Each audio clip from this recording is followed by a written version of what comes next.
예, 현재 한국 교회가 직면한 현실이 위기다라는 말은 어제 오늘의 말이 아닌데요.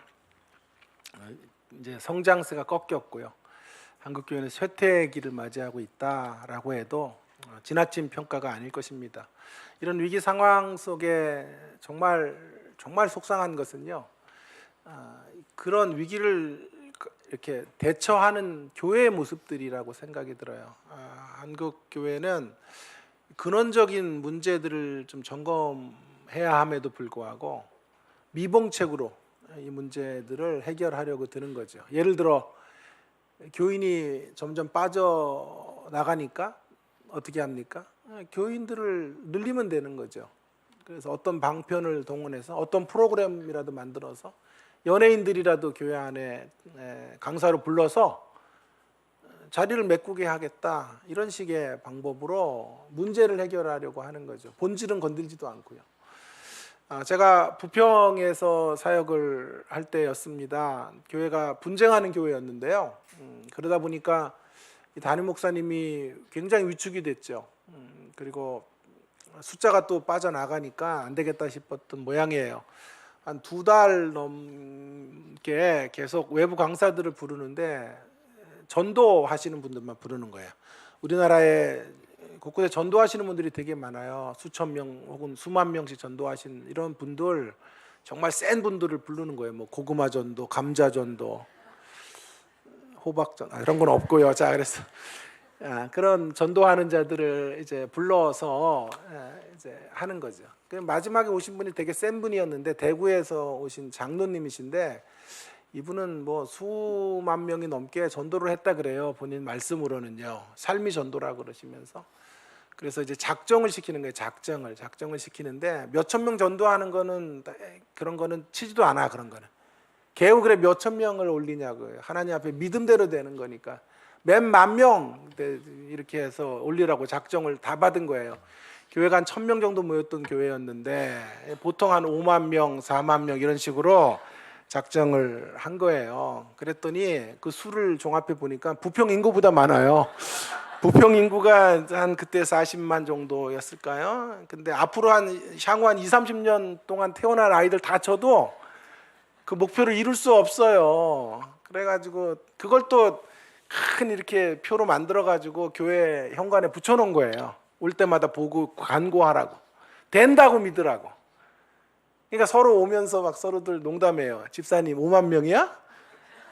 몇 명 했어? 그랬더니 당신도 3만 명 한다 그랬잖아. 왜 나한테 싫은 소리야? 막 그러면서 그렇게 몇 주가 지나 서로 민망한지 누가 했다고 할 것도 없이 그게 어느 날 떼어져 버렸더라고요.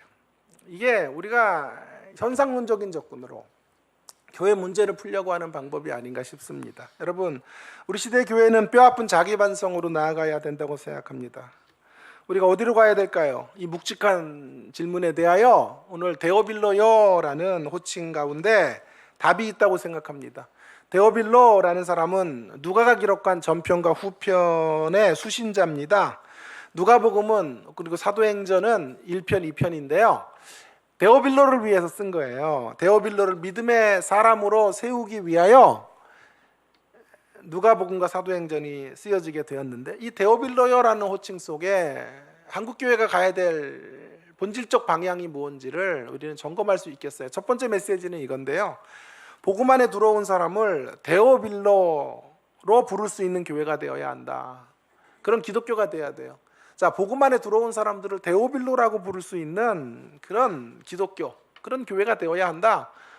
이게 무슨 말인가? 데오빌로를 데오빌로라고 부르는 게 당연한 것이 아닌가 하는 생각을 하면서 의아한 표정을 짓는 두 분이 계시던데요. 제가 이제 해결을 해드릴게요. 자, 교회가 왜 위기의 계절을 만나게 되었을까요? 저는 교회 안에 세상이 너무 깊숙이 들어와 있기 때문이라고 생각합니다. 어떤 분들은 진단을 이렇게 내리더군요. 교회 문턱이 너무 높아서 그렇다. 그래서 일반 세속의 신자, 이제 성도, 그러니까 사람들이 교회 오기에는 교회가 너무 거룩하고 감히 들어올 수도 없는 것처럼 여겨지기 때문에 교회가 이렇게 곤두박질 치고 있는 거다. 분당의 어느 큰 대형 교회입니다. 수만 명이 모이는 교회인데 저희 학교 강사로 오셨어요. 그러면서 세상과 소통하는 교회 이야기를 하면서 이런 얘기를 하더군요. 자기 교회는 흡연실을 만들었다는 거예요. 그래서 흡연하고 싶은 분들은 거기 흡연실에서 담배를 피고 들어오면 된다는 거예요. 신학생들이 기립박수를 치던데 저는 씁쓸했어요. 그게 문제의 본질인가? 세상으로 문턱을 낮춰야 교회가 교회 될 수 있는 것인가? 아니요. 저의 진단은 좀 다릅니다. 저는 문턱을 낮추는 문제, 복음을 하향 평준화시키는데 답이 있다고 생각하지 않고요. 우리의 문제는 우리가 너무 세상과 유사하기 때문에 교회를 신뢰하지 않는 거라고 생각합니다. 세상과 전혀 다른 목사를 원하는 거예요. 세상과 다른 교회를 원하는 거지. 세상처럼 문턱을 낮춰서 세상 사람들을 자유롭게 들어오게 한다고 교회의 문제가 해결되는 건 아니에요. 교회는 세상의 최후의 대안이고 희망이고 해답이어야 된다고 믿습니다.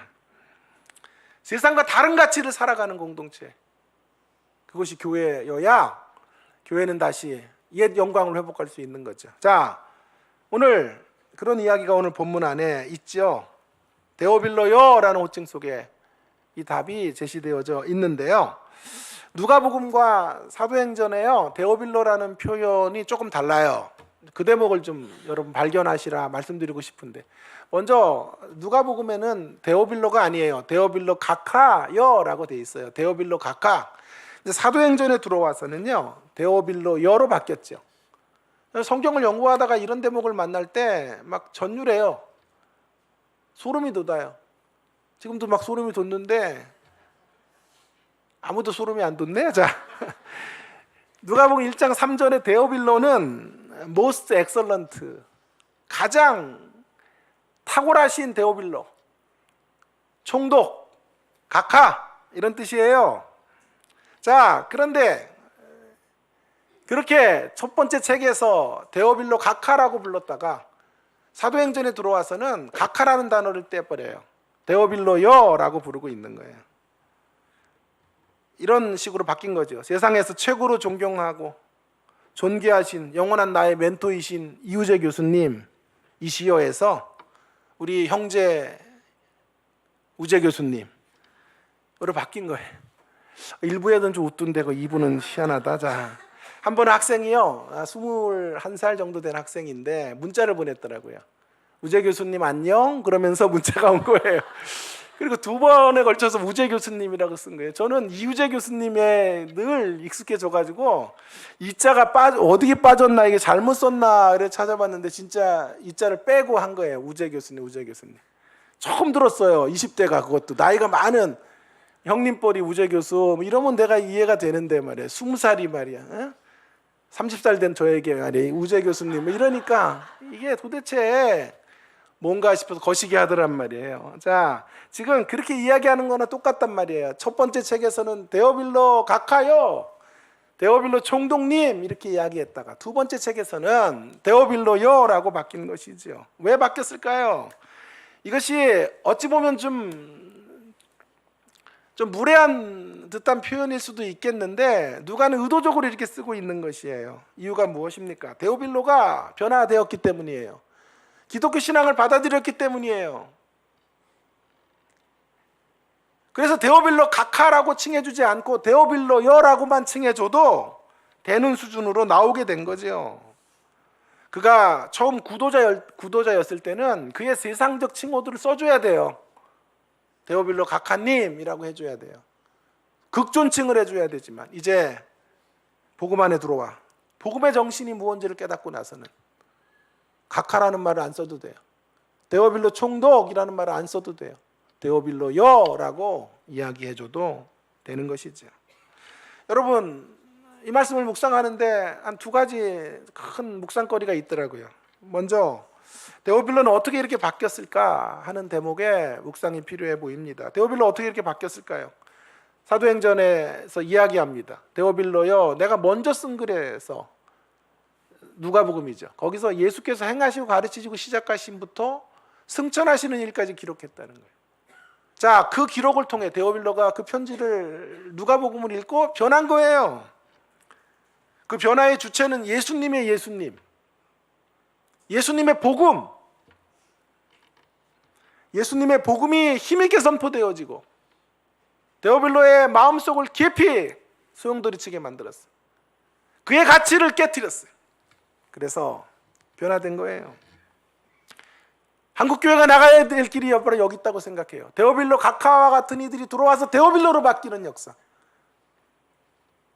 그런 회심의 역사, 말씀을 통하여 깨어지는 역사가 펼쳐진다면 한국교회는 다시 옛 영광을 회복하게 될 줄로 믿습니다. 여러분, 세상이 필요하다고 하는 것을 주어서만은 안 돼요. 세상에게 정말 필요한 걸 주어야 돼요. 세상이 이것저것 필요합니다, 그거 주는 교회가 아니라 세상에게 정말 필요한 게 뭔지를 줄 수 있는 교회 되어야 합니다. 은가금은 내게 없거니와 나사렛 예수 그리스도의 이름으로 일어나 걸으라. 세상은 은가금을 원하지만 우리는 나사렛 예수의 이름을 주는 거예요. 윤리와 도덕으로 바뀌지 않습니다. 선하게 사는 길을 선포하는 것으로 바뀌는 것도 아니에요. 부유하게 되는 방법들을 알려준다고 교회가 다시 흥왕하게 되는 것이 아니에요. 세상에게 필요한 건 복음이에요. 복음. 피 묻은 십자가의 복음을 다시 전하는 우리 공동체 되기를 간절히 바랍니다. 영광스러운 부활의 복음이 날마다 선포되는 그런 교회이기를 간절히 소망합니다. 두 번째 묵상은 이거예요. 그 위대한 복음의 통로가 되어야 되는 교회는 어떤 곳인가 하는 묵상을 하게 해주었습니다. 교회는 어떤 곳입니까? 교회는 세상의 기준을 따라 사람을 평가하는 것이 아니에요. 계급장 떼고 와야 되는 곳이에요. 교회는 오직 다른 가치, 세상 안에서의 누구인가 보다 하나님 안에서 누구인가의 가치를 가지고 사람을 바라보고 평가하는 곳, 교회여야 되는 것입니다. 누구도 차별받지 않고 소외되지 않는 곳, 교회이어야 되는 것이죠. 교회가 복음의 능력으로 변화된 사람들의 모임이기 때문에 교회는 반드시 세상의 가치를 뒤엎어야 되는 거예요. 그래서 이런 말이 있죠. 영어 표현으로 업사이드 다운 킹덤. 업사이드 다운, 위와 아래가 뒤집혀진 복음, 그런 하나님의 나라, 업사이드 킹덤, 업사이드 가스펠이 회복이 돼야 돼요. 그래서 세상의 가치가, 세상에서 중요하다고 여기는 가치들이 완전히 전복된 가치를 전하는 것이 교회여야 되는 거죠. 이 부분에 한국교회 아름다운 이야기 하나가 있습니다. 전북 김제에 가면 금산교회가 있는데요, 이 교회 스토리가 너무 감동적이에요. 들어보신 분들은 다시 한번 좀 들어주시고요, 처음 들으신 분들은 더 깊이 경청해 주시기 바랍니다. 조독삼 장로와 담임 목사 이자익이라는 목사님의 이야기인데요, 이자익이라고 하는 이는 어릴 적에 부모를 여의고 무작정 떠돌다가 김제에 도착해요. 우여곡절 끝에. 그리고 그 지역 최고 부자였던 조덕삼 집사의 머슴으로 일하게 됩니다. 이자익은 자신보다 15살이나 위인 조덕삼의 마부가 돼요. 성심성의껏 일을 하게 됩니다. 그러던 중에 외국인 선교사의 이제 권유와 복음 전도를 통해 교회를 두 사람이 같이 가게 되죠. 신앙심이 깊었던 두 분은 집사가 되고, 그리고 1년 후에 이제 장로로 선출됩니다. 그런데 놀랍게도 투표 결과는 이자익 씨가, 머슴이었던 이자익 씨가 장로가 되고 조덕삼 씨는 장로 선출에서 떨어지게 돼요. 조덕삼은 최고의 그 지역 유지였고 부자였고 금산교회를 설립한 사람이었습니다. 인격적으로 신앙적으로 존경을 받는 사람이었으나 이자익 씨만 장로가 된 거예요. 우리 같았으면 난리가 났겠죠. 이제 교회 옮겨야 된다, 타락한 교회 어쩌고 이야기하면서 신앙을 포기하게 됐을 텐데, 집사 조덕삼은 그 투표 결과를 받아들이고 선교사들에게 발언권을 넣어서 이렇게 말합니다. 우리 금산교회 교인들은 참으로 훌륭한 일을 했습니다. 저희 집에 일하고 있는 이자익 영수는 저보다 신앙의 열기가 뜨거운 사람입니다. 여러분 감사합니다 라고 말했다고 합니다. 후에 조덕삼 씨도 장로가 됩니다. 그리고 이자익 장로를, 자기 집의 머슴이었던 이자익 장로를 평양으로 유학을 보내요. 평양신학교에 유학을 보내서 목사가 되게 합니다. 그리고 1915년 금산교회에 청빙하여 자신의 담임 목사로 깍듯하게 자신의 모습이었던 일을 섬기게 되었다는 것이죠. 이것이 바로 복음의 위력입니다. 복음을 이해한 사람들이 만들어내는 교회 이야기인 거예요. 복음이 들어가면 세상 질서는 무너져요. 가치 전도가 이루어지게 돼요. 혁명적 변화가 생겨지게 되는 거죠. 주인이 머슴을 섬기는 역사들이 일어나게 되는 거예요. 각하에서 각하자를 띄고 데오빌로 각하에서 데오빌로 여가 되는 거예요. 이우재 교수님에서 우재 교수님으로 바뀌어도 되는 거예요. 복음이 그런 강력한 힘을 발산하고 있는 것이죠. 이런 조덕삼 장로님 같은 분들, 데오빌로와 같은 분들이 다시 만들어지는 일들이 있을 때 한국교회는 회복의 자리로 나가게 될 것입니다. 이 복음의 위대한 능력을 붙잡고 세상 가치를 전복시키는 그런 믿음의 여정들을 걸어가시는 저와 여러분 모두가 되기를 주의 이름으로 축원합니다. 자, 첫 번째 메시지예요. 데오빌로를 데오빌로라고 부를 수 있는 기독교가 돼야 되고 교회가 돼야 된다. 그것이 다시 교회가 회복되는 길이다. 복음의 본질로 돌아가야 돼요. 십자가와 부활의 복음을 다시 꺼내들고 강력히 외쳐야 되고, 그것을 살아내는 사람들이 생길 때 교회는 잃어버렸던 영광을 회복할 수 있을 거예요. 자, 이제 두 번째 이야기는요, 지금까지는 내용과 본질에 대한 이야기였다면 두 번째로는 형식과 태도의 문제를 좀 점검해 보려고 그래요. 그래서 큰 두 번째 교훈은 이거예요. 복음 안에 들어오기까지 그를 데오빌로 각하로 부를 수 있는 교회가 되어야 한다. 첫 번째 교훈은 뭐였죠? 복음 안에 들어온 자를 데오빌로라고 부르는 교회가 되어야 하는데요, 이제는 데오빌로라고 부르라고 해놓고 이제는 데오빌로 각하로 부르라고 이야기하는 건 또 무슨 뚱딴지 같은 소린가? 한 두 분이 그런 의문을 갖고 계시네요. 제가 그런 분들에게 말하고 싶어요. 잠깐만 기다려 보세요. 제가 설명을 드리겠습니다. 자, 여러분, 우리는 복음의 절대성을 붙잡고 가야 돼요. 타협이 없어요. 복음은 절대적인 것입니다. 기독교 신앙 외에 구원이 없어요. 할렐루야. 구원이 없어요. 기독교 신앙 외에는 구원이 없어요. 동성연애는 누가 뭐라고 해도 죄예요. 그것으로 인기가 떨어져도 할 수 없어요. 그것은 죄이기 때문에 그래요. 타협이 없어요. 여러분, 현대인은 절대를 잃어버린 세상을 살고 있어요. 그런 세상을 포스트 모던적 가치의 세상이라고 말하잖아요. 이제 절대가 없어진 세상이에요. 전에는 절대가 있었어요. 우리나라로 말하면 유교적 가치가 절대였고, 어르신들의 생각이 절대였고, 가정으로는 부모의 권면이 절대였고, 교회에는 담임 목사가 절대였단 말이에요. 그러나 이제 모든 가치들이 상대화되기 때문에 자녀들은 부모의 말을 거역하고, 유교적 가치관은 진보한 것으로 취급당하고, 이제 교회도 민주적으로 합시다라는 소리들이 들려지게 되는 세상으로 가게 된 거예요. 절대를 다 강물에 떠내려 보냈는데, 좋은 절대가 있는데 그 좋은 절대마저도 전부 떠내려 보낸 거예요. 그러니까 현대인들이 공허해요, 공허해.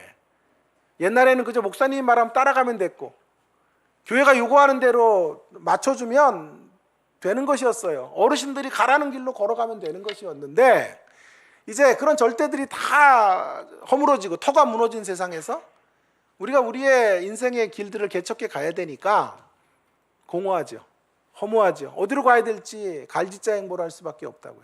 그래서 그런 공허한 현대인들을, 공허한 마음에 위안을 주는 그런 세력이 뭐냐 하면 스토리예요, 스토리. 스토리들이 우리를 밀고 들어오는 거예요. 그래서 스토리텔링 학과들이 최근에 막 생긴 이유도 바로 이런 것이죠. TV가 전부 스토리텔링의 형태로 바뀌어지잖아요. 집단 지도체제. 서로의 이야기들을 만들고, 옛날에 그 아나운서 한 사람이 이렇게 사회를 보고 진행하고 그런 게 아니에요. 한 열댓 명이 나와서 함께 진행을 하며 서로의 이야기들을 공유하면서 가는 거죠. 영화 한 편은 이야기죠. 잘된 이야기로 만들어진 영화는요, 스토리라인이 좋은 영화는 천만이 봐요. 천만이 이야기에 열광하고 이야기 때문에 울고 웃고 살아가는 세상이 된 거예요. 이야기가 좋은 이유는 뭐냐면, 이야기는 절대를 표방하지 않거든요. 이야기가 끝나고, 영화가 끝나고 감독이 나타나서 오늘 교훈을 3가지로 정리하겠습니다, 그러지 않는단 말이에요. 각자 알아서 자신들이 공감되는 부분들을 붙잡고 나가면 되는 거잖아요. 그래서 이야기가 이 절대를 싫어하는 현대인들에게 딱 적합한 전달 형식이 된 것이 사실이에요. 적합한 전달 형식이 된 건데, 자, 근데 그 이야기에 문제가 있다면 그것이 뭐냐 하면, 이야기가요, 우리에게 어떤 강력한 권고나 권면을 못해요. 이야기는 그런 좀 어려운 용어로 끝이 열려져 있어요. 이야기는 끝은 우리가 닫아야 돼요. 독자들이 닫아야 되고 관객들이 닫아야 되는 거란 말이에요. 선언과 선포 같은 건 이야기 안에는 존재하지 않으니까. 여전히 이야기가 이렇게 편만한 세상에서도 우리는 공허하다고요. 그래서 저의 해법은요, 교회는 세상과 맞추는 게 아니라 세상 속에서 차별화된 전략을 가지고 교회는 서 있어야 된다고 저는 확신하는 거예요. 흡연실 같은 거 만들어줘서 세상 친화적인 교회로 가는 것, 그것도 한 방법이 될 수 있겠지만, 그런 일들을 하는 게 아니라 교회가 교회 본연의 모습으로 쓰는 거예요. 교회 안에 들어오면 절대를 느낄 수 있도록 만들어줘야죠. 일부에는 아멘이 막 터졌어요. 근데 2부가 좀 패역해요. 자, 그래서 됐어요. 늦었어요. 자, 그래서 늦은 건 또 아주 그런 거, 동종 아멘 이런 거 진짜 싫어하는 사람이에요, 저는. 자, 그래서 이 절대를 포기하면 안 돼요. 교회는 더 본질로 돌아가야 되고 더 절대적 메시지를 사수하는 쪽으로 가야 된다고 생각해요. 자, 그러나 중요한 건 그 복음 자체 때문에, 복음이 갖고 있는 절대성 때문에 복음이 이렇게 약화된, 세상이 교회에 관심을 안 기울이는 게 아니고요, 교회가 이렇게 천대받는 게 아니고요, 제가 보기에는요, 그 절대적인 복음을 그리워하는데 그 절대가 어설픈 절대가 되거나 그 절대를 담는 그릇의 문제가 있다고 생각해요. 그 절대를 무례하게 담으면 안 돼요. 온화한 그릇에 담아야 돼요. 단아한 그릇에 절대를 담아서 전해 주어야 하는 거예요. 절대적인 복음의 문제가 있는 게 아니고요, 그 복음을 하향 평준화시키면 안 되고요, 복음은 복음의 가치대로 발산해야 돼요. 다만 그 복음을 전하는 자들이 절대적 자리에 군림하면 안 돼요. 한없이 겸손하고 낮아진 모습으로 서 있어야 되는 거예요. 어느 교인이 아들을 떠나보내야 됐어요. 장례식에 갔는데 구역장 권사님이 막 계속 이렇게 까무라치고 하니까 귀에다 대고 소리를 쳤어요.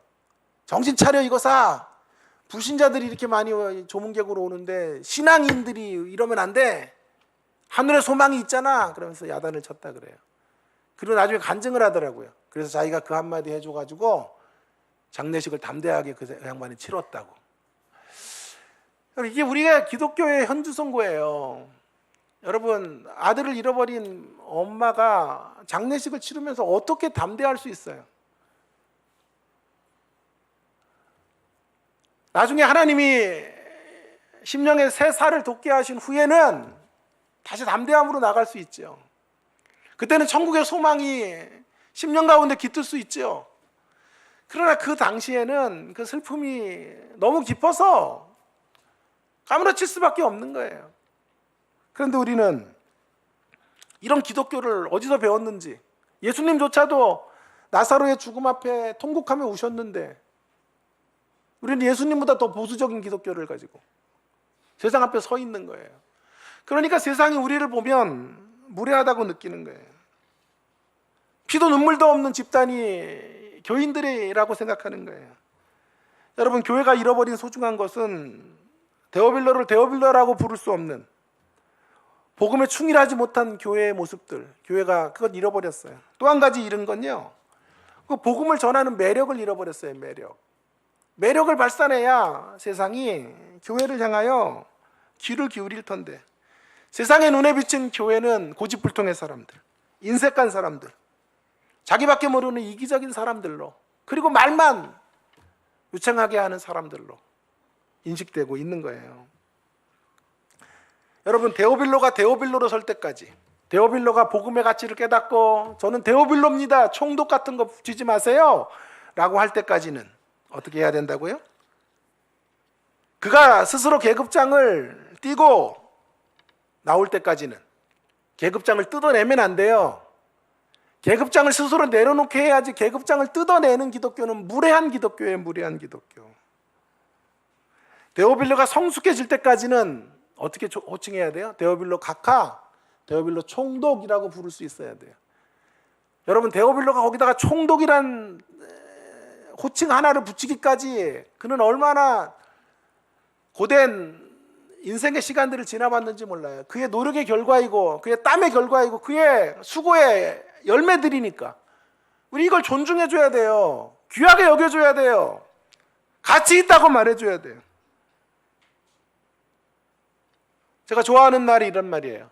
예수님은 강권하시되 강압하지 않는다. 여러분, 우리가 이런 예수님의 모습을 본받아야 됩니다. 강권하셔야 돼요. 복음의 가치를 강권하실 수 있어요. 그러나 강압하지는 않아야 돼요. 예수님은 누구도 강압하지 않아요. 인격적인 결단을 촉구하시고 바른 길을 알려주시되 헤드락 걸어서 막 가고 이러진 않아요. 강권하되 강압하지 않는 이런 기독교의 모습이 필요해요. 세상을 향한 태도가 매우 중요한 거예요. 예의와 매너를 가져야 돼요.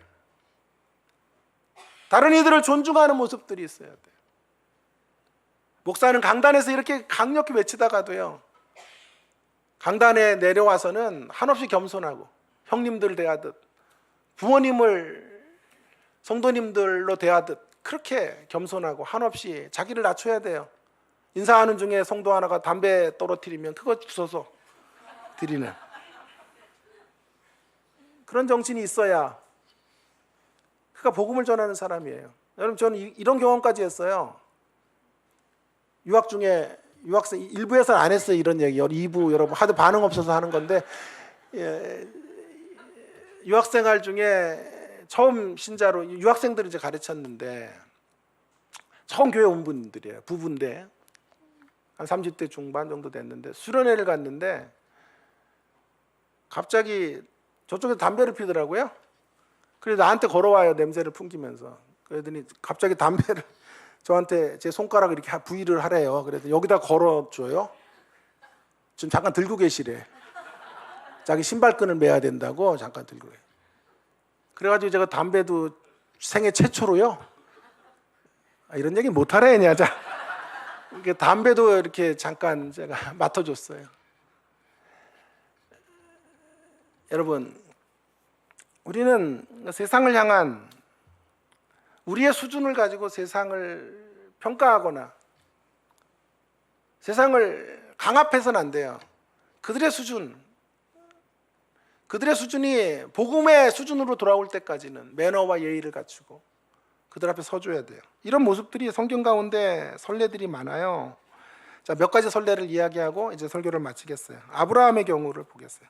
소돔과 고모라 사람들이 대적에게 패하여 룻과 가족들의 재물들이 빼앗겼을 때 아브라함이 318명 군사 데리고 가서 그 대적들로부터 룻과 가족들을 건져줘요. 그리고 전리품들을 받는 문제에 있어서는 노 선언해요. 이건 안 받겠다. 혹시라도 이걸 받으면 하나님의 영광을 가릴 수 있다고 생각했기 때문에 전리품은 니들이 가지고 사람만 보내라. 그렇게 해요. 그런데 놀라운 건요. 창세기 14장 24절은 놀라운 대목이 있어요. 그런데 자기는 그렇게 할지라도 오직 젊은이들이 먹을 것과 나와 동행한 아넬과 에스걸과 마므레의 분깃을 제할지니 그들은 그 분깃을 가질 것이니라. 자기는 분깃 안 가져도 돼요. 그만한 수준이 됐다고. 그러나 아직도 자기와 함께 싸운 사람들은 그만한 수준이 안 됐을 때, 야, 니들도 다 거절해. 그러면 안 돼요. 그들에게는 분깃을 주고 나에게는 분깃을 안 줘도 됩니다 라고 말할 수 있는 기독교의 자세와 태도가 있어야 돼요. 아브라함에게 귀한 모습이 이런 모습이에요. 하나님을 향한 열기만큼 중요한 게 바로 이런 예의와 다른 이들을 배려하는 모습이에요. 기독교 신앙에 이런 모습들이 없는 것이 너무 안타까워요. 자, 다니엘을 제가 참 존경하고 좋아해요. 10대 다니엘은 자신의 정체성을 지키기 위해 목숨을 내걸고 왕의 메뉴를 거절하죠. 그런데 그것만 보면 안 돼요. 메뉴를 거절하되 매너를 가져요. 매너. 이게 제 언어 유희인데, 예? 메뉴를 거절하되 매너를 가져. 왕을 향한 매너를 가졌다고요. 혹시 많은 분들은 메뉴만 거절하면 된다고 생각하는지 몰라요. 메뉴를 거절하려는 사람들의 방향은요, 어떻게 하든지 난 타협하지 않을 거야, 사탄아 물러거라, 이렇게 외치면서 나가는 사람들이에요. 그게 문제예요. 그런 열기가 있어야 되지만 다니엘은 균형이 있어요. 우리 교회의 표가 뭐예요? 균형 있는 성장. 균형이 있다고, 균형. 그래서 환관장에게 겸손한 말로 구해요. 열흘만 좀 시험해 주십시오. 구한단 말이에요. 왕을 향한 매너, 자기의 섬겨야 될 상사에 대한 기본적 예의를 가지고 있는 거예요. 위의 권세들을 꺾으려고 하는 태도는 올바른 것이 아니에요. 자, 그래서 2장에서는 다니엘이 이런 말이 있어요. 다니엘 2장 14절에 보면 여기 중요한 말이 있잖아요. 다니엘이 명철하고 슬기로운 말로 왕을 향해서 말해요. 명철하고 슬기로운 말. 대부분의 경우는 신앙의 열기가 없어서 우리가 세상 가운데서 이렇게 갈등하는 게 아니고요. 이게 없어서 그래요. 그 신앙의 절대치는 가지고 있어야 되는데 그것과 함께 있어야 되는 게 명철하고 슬기로운 말. 명철하고 슬기로운 말을 잘할 수 있으면 우리는 이 세상 가운데서도 존귀함을 받을 수 있는 거예요. 다니엘이 바로 그 자리로 가게 된 거예요. 바울을 볼까요? 사도 바울, 고기를 먹는 것, 그 신앙 양심에 결코 저촉되지 않는 사람이에요. 자유가 있어요. 고기를 먹을 자유. 그러나 고린도전서 8장 13절에 이렇게 말하고 있죠. 고린도전서 8장 13절 한번 같이 읽을까요? 시작. 그러므로 만일 음식이 내 형제를 실족하게 한다면 나는 영원히 고기를 먹지 아니하여 내 형제를 실족하지 않게 하리라. 아멘. 이런 바울의 태도가 너무너무 그리운 세상이에요. 고기를 먹을 자유가 있지만 내가 고기를 먹는 것 때문에 주변에 연약한 성도들이 실족을 당할 수 있다면 나는 고기를 영원히 먹지 않아서 실족을 면하겠다. 난 내 자유대로 할 거야. 내 신앙관으로 갈 거야가 아니에요. 그 신앙이 다른 이들에게 저촉이 될 수도 있다는 것들을 생각하면서 자기를 돌아보는 거예요. 여러분, 저의 이야기를 좀 해볼까요? 제가 부산에서 몇 년 전에 집회를 한번 한 적이 있어요. 친구 목사가 부산 큰 교회 담임 목사였는데 3일을 다 맡기는 게 아니라 이틀을 저에게 맡기고 하루를 우리나라의 대형 교회, 초대형 교회 목사, 이름만 대면 여러분이 아, 그분이구나, 존경받는 목사님인데 그분이 하루를 하고 제가 이틀 동안 집회를 6번인가 이렇게 하게 돼서 그분은 저녁, 마지막 날 저녁 마지막만 하는 것으로 이제 집회가 짜여졌더라고요. 그래서 제가 너무 영광이었는데 나중에 알게 된 사실은 원래 그분을 초청하려고 그랬대요. 그분이 3일 내내 집회를 다 맡아주기를 그분에게 요청했는데 그분이 자기의 원칙 중에 하나가 외부 집회를 안 간다라는 게 그분의 철칙이래요. 그래서 안 가겠다고 했는데 거기 부산고등학교 선배가 있대요, 장로님이. 그래서 전화를 한 거예요. 잘난 척하지 말고 임마 당장 와. 그래서 그러면 하루만 가겠다, 그렇게 간 거예요. 하루만 가는데 조건이 있어요. 조건이 뭐냐 하면 KTX 내가 끊어서 가고 숙소도 내가 끊고 사례를 안 받고 식사도 안 하겠다. 만약 그런 거를 어길 시에는 저는 집회 안 하고 오겠다, 그런 거예요.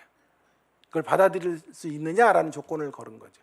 뭐 장로님들이 얼마나 좋아, 그런 조건을. 교회 사례도 안 나가고 막 이렇게 되니까. 그래가지고 그런 이야기를 하고, 그럼 아무것도 안 해주고 설교만 하고 올라가는 것으로, 자비량으로 하고 가는 것으로 하고 불렀다는 거예요. 근데 이제 그 다음에 이제 문제는 저의 문제가 터진 거예요. 저는 내 친구가 그럴 수는 없잖아요. 전 나중에 알게 된 거예요. 그래가지고 그럼 이우재 교수님은 이틀 하는 것에 대해서 어떻게, 식소도 잡아서 KTX 끊어야 된다고 막 그랬더니 장로님들이 난리가 난 거예요. 아니 그 목사님처럼 해야지. 목사들이 타락해가지고, 제가 졸지에 타락한 목사가, 내가 뭐 잘못했어요? 나는 그냥 바쁜 스케줄 잘라가지고 수업도 지금 뒤로 챙기고 외부 강사 세워가지고 수업도 시키고 그러면서 가는 건데, 바쁜 시절에 갔는데 갑자기 타락한 목사가 된 거야. 그분이 너무 반듯하고 너무 올곧고 너무 하나님 앞에 신실하게 서 있다 보니까 갑자기 타락한 목사가. 여러분은 지금 타락한 목사의 설교를 듣고 있는 거예요. 오 통제라. 예? 전 좀 아쉬움이 있어요. 그분을 존경하는 사람으로 좀 아쉬워요. 그걸 좀 받아도 되잖아요. 받아서 좀 가난한 사람들한테 줘도 되잖아. 자기가 잘 선용해도 되잖아. 안 받겠다고 그러고 전부 무료로 하겠다고. 그분은 수만 명 교회 목사니까 무료로 할 수 있어요. 저는요. 저도 할 수 있어요. 할 수 있는데 사전에 이야기했다면 저도 했겠죠. 그래서 제가 그 얘기를 듣고 이상하더라고. 그래서 집회를 하는데 인간들이 반응을 안 줘. 막 워드플레이 같은 거 이렇게 메뉴와 메뉴 이런 것도 하고 말이야. 최선을 다해서 막 농담도 하고 막 했는데 웃지도 않아. 장로들이 이렇게 하고. 타락한 목사로 저를 보는 거지. 저 타락한 인간 저거 이렇게 바라보는 거예요. 그래서 집회가 너무 힘들었어요. 나중에 알고 보니 마지막 날 이야기해 주는 거예요. 그래서 제가 얘기했어요. 그럼 진작 얘기하지. 그럼 나도 안 받고 나도 자비랑으로 왔을 텐데. 나도 그런 생색 정도는 내는 사람이야.